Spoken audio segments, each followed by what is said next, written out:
All right, I'm not sure if climate change is going to kill us or the response or the crazy response some people have to climate change is what's going to be the problem. So how far are these sort of, I call them climate zealots go? I feel like they're doing something about global warming. How about re-engineering human beings? Hey guys, I'm Dr. Shawn Baker. So you're not going to believe the craziness that some people come up with in order to combat climate change. Matthew Liao, professor of bioethics at New York University. So in this article he wrote, which is part of a book, he's suggesting that reducing greenhouse gases could be accomplished by, one, introducing an alpha-gal meat intolerance, so people would eat less meat, making humans 6 inches shorter, lowering birth rates, and chemically inducing altruism and empathy. Now we're going to take a look at this madness and pick it apart, so hang on guys. First, this article is in a book called The Next Step, Exponential Life, which by the way has a 1-star rating. Okay, let's grab a pitchfork and start moving this to the junk pile where it belongs. First of all, beef is not producing global warming. Even the EPA says that out of all greenhouse gases here in the US, agriculture produces 10% total. Now that includes plant agriculture as well. When compared to cattle, this seems like a lot. An article from UC Davis goes on to explain that the leading authorities agree that in the US, raising cattle, pigs for food accounts for 3% of all greenhouse gas emissions in the United States.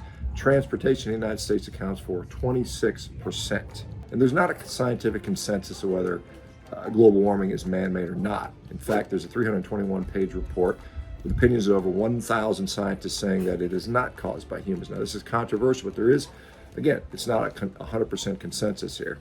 So Professor Lau goes on to state that I am positively against any type of force coercion such as the Nazis perpetrated in the past. Isn't it interesting that the comparison is brought up by the author himself, who thinks of this stuff? He starts out claiming that livestock farming may account for 51% of all the world's greenhouse gas emissions, which is just absolutely preposterous. That data instantly came from the World Resource Institute, which totally botched that whole calculation up. It's been thoroughly debunked many, many times. Want to guess what his first diet is? So it's to make people allergic to meat by inducing alpha-gal syndrome. Now he says people lack the motivation or the willpower to quit meat. He goes on to explain how to induce meat intolerance to red meat to induce unpleasant experiences if eating quote-unquote eco-unfriendly foods. So if you thought that was crazy, take a look at the second thought. Now we want to make humans smaller. No, really, this so-called professor is advocating for altering humans so that they're stunted and grow almost 6 inches less. Now, how would he accomplish this? So pre-implantation genetic diagnosis. In other words, don't let embryos, which would make normal-sized kids or tall kids survive, only select for genes for shortness. In other words, raise a generation of stunted people. Then he also suggests hormones, saying also one might consider hormone treatment to either affect somatotrophin levels or to trigger the closing of epiphyseal plates much earlier than normal, or the growth plates closing earlier. It's called dwarfism.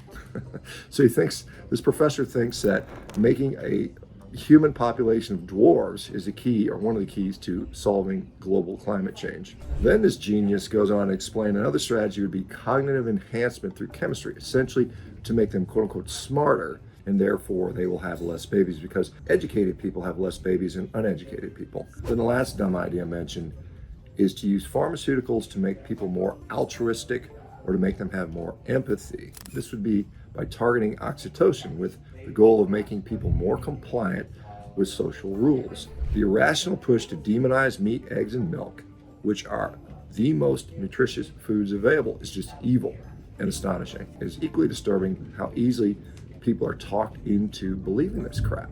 Okay, if you'd like to know a little bit more about the alpha-gal meat allergy and how it can be transmitted by a type of tick bite, check out this video right up here. Okay guys, thanks for watching me rant about this craziness.